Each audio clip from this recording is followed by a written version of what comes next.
السلام علیکم ورحمۃ اللہ وبرکاتہ۔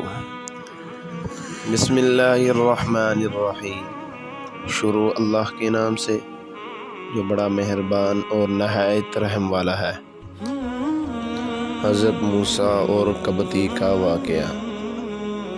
حضرت موسیٰ علیہ السلام کی والدہ کا گھر شہر سے باہر تھا۔ آپ کبھی والدہ کے پاس ہوتے اور کبھی شہر آ جاتے۔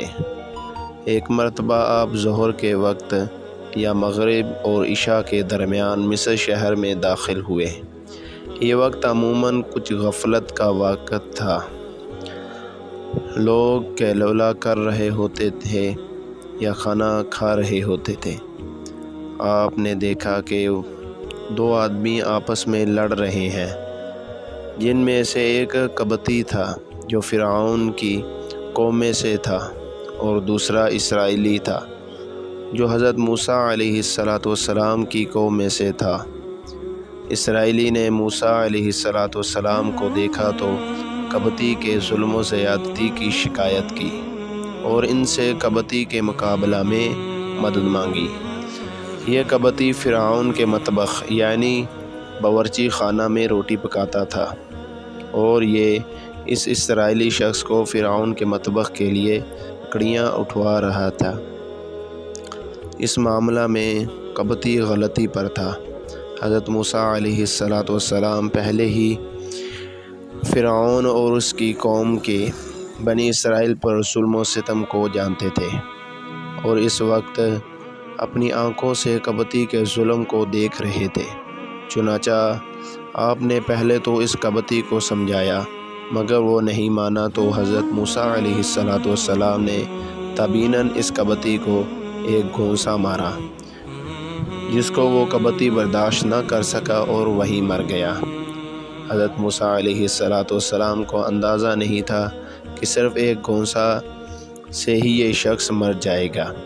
آپ کی نیت تو محض اس کو ظلم سے روکنے کی اور تبیناً سزا کی تھی، جان سے مارنے کا ارادہ نہیں تھا، مگر وہ شخص آپ کے گھونسے کی تاب نہ لا سکا اور مر گیا۔ حضرت موسیٰ علیہ السلام اس خلاف توقع وقوعے پر نادم ہوئے اور فرمایا، یہ کام شیطان کی طرف سے ہوا ہے، وہ خلا دشمن گمراہ کرنے والا ہے۔ پھر اللہ تعالیٰ کی بارگاہ میں عرض کیا، اے میرے پروردگار، میں نے اپنے نفس پر ظلم کیا، مجھے معاف فرما دیجیے۔ اللہ پاک نے معاف فرما دیا، کیونکہ وہی معاف کرنے والا اور بہت رحم کرنے والا ہے۔ اگلے روز حضرت موسیٰ علیہ السلام خوف کی حالت میں شہر میں نکلے تو دیکھا گزشتہ کل والا اسرائیلی شخص آج کسی اور قبطی سے لڑ رہا ہے۔ یہ اسرائیلی شخص پہلے دن تو بے قصور تھا، دوسرے دن بھی گویا اس کا جرم واضح نہیں تھا، لیکن مسلسل 2 دن جھگڑنے کی وجہ سے ظاہر یہی تھا کہ اس شخص کے مزاج میں بھی کچھ فساد ہے۔ لہذا حضرت موسیٰ علیہ السلام نے اولاً اسے تنبیہ فرمائی کہ تم ہی شرارتی معلوم ہوتے ہو۔ پھر آگے بڑھ کر ان کے جھگڑے کو ختم کرنے کے لیے قبطی کو پکڑ کر علیحدہ کرنا چاہا کہ اسرائیلی ڈر گیا اور وہ سمجھا کہ آج شاید مجھے سزا ملے گی، اسی لیے مجھے ڈانٹا گیا ہے۔ اس نے خوف کے عالم میں یہ جملہ کہہ دیا کہ اے موسیٰ، کیا آپ مجھے قتل کرنا چاہتے ہیں جیسا کہ گزشتہ روز آپ نے ایک شخص کو قتل کیا؟ اس جملے کا سننا تھا کہ قبطی نے جھگڑا چھوڑا اور دوڑ کر فرعون اور اس کی کابینہ کو اطلاع دے دی۔ گزشتہ روز قتل ہونے والے قبطی کے قاتل موسیٰ ہیں۔